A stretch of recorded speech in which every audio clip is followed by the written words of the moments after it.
For 10,000 cycles, the Galactic Council believed itself eternal. It governed 1,000,000 species from crystal halls suspended above a dying blue star. Every law was absolute, every verdict final, and every civilization bowed in obedience.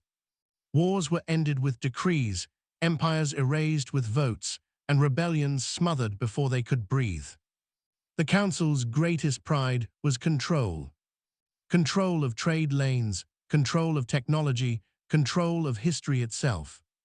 Entire species were uplifted or erased based on projected usefulness. Freedom was considered inefficient.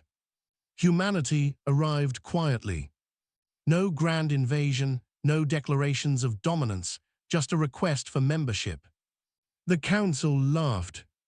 A young species from a forgotten spiral arm, barely warp-capable and biologically fragile.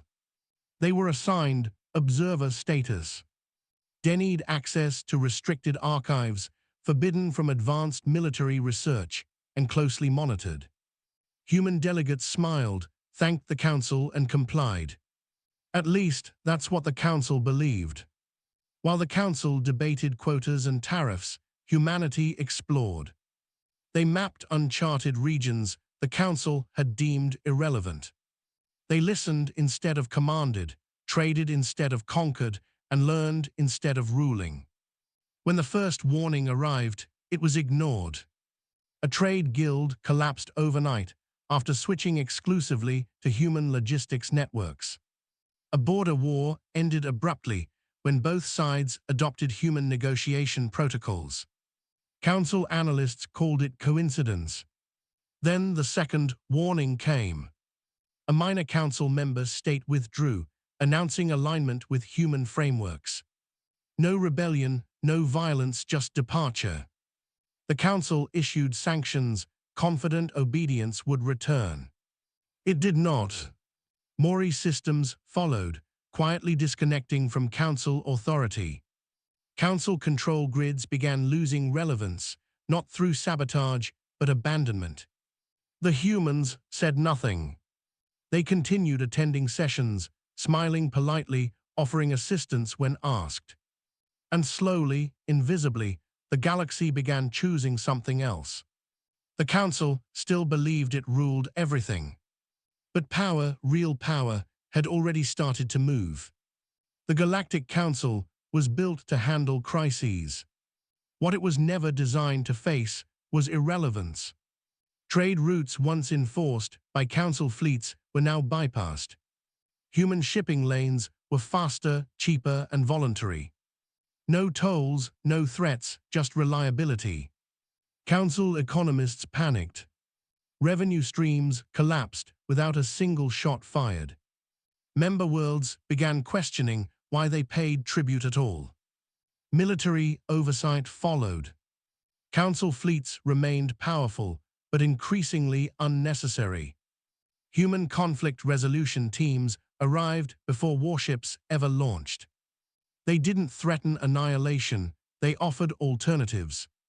To the Council, this was heresy.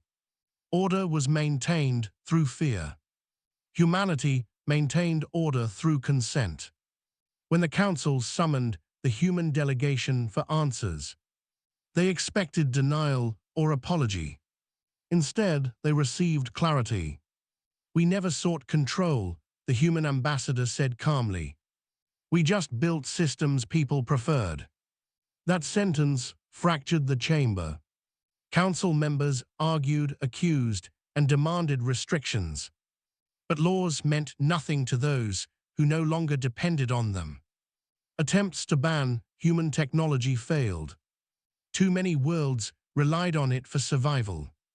Attempts to seize human assets failed worse. Their fleets found no targets, only empty coordinates and polite refusals. Human infrastructure wasn't centralized. It was distributed, adaptive, and resilient. There was no capital to conquer, no throne to seize. The Council realized too late that humans hadn't challenged authority. They had made it obsolete. Every decree required enforcement. Human systems required agreement. And agreement spread faster than fear ever could. The galaxy wasn't rebelling. It was evolving. Panic gripped the council chambers. Emergency sessions were called daily, sometimes hourly. Yet each decision arrived too late to matter. Entire sectors now operated under human-coordinated frameworks. Shared defense pacts, open research alliances, mutual aid networks. No ruler, no emperor, just cooperation. The Council sent fleets to reassert dominance. They returned without firing a single weapon. Crew morale collapsed when local populations refused to resist humanity and refused to welcome the Council. "This is sedition," one councillor roared. "No," replied another quietly, "this is replacement." Humanity never declared leadership. They rejected titles, declined thrones, and refused centralized authority. They encouraged each world to govern itself, while offering tools to coexist peacefully. That terrified the Council more than any armada. Because power without a face could not be assassinated. Control without chains could not be broken.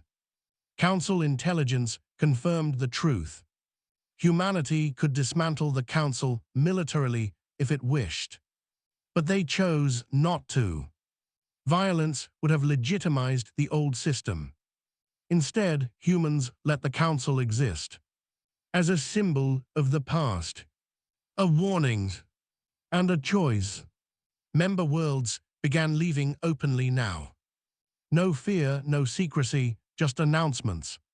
"We thank the Council for its service, but we no longer require it." For the first time in its history, the Council realized obedience had been voluntary all along. And humanity had reminded the galaxy of that fact. The final Council session was not dramatic. There were no explosions, no invasions, no executions. The chamber was simply quiet. Attendance was sparse. Half the seats permanently empty. The human ambassador spoke one last time. "We're not here to end you," they said gently. "We're here to tell you the galaxy has moved on." The Council asked the question it had avoided for centuries. What happens to us? The answer was simple. You become what you were meant to be. Advisors, historians, witnesses. The Council had ruled through control. Humanity led through trust. And the galaxy chose the future that allowed it to breathe. As the session adjourned, the Galactic Council realized the truth at last. The galaxy was no longer something to be controlled. It was something to be shared. And humanity had changed everything.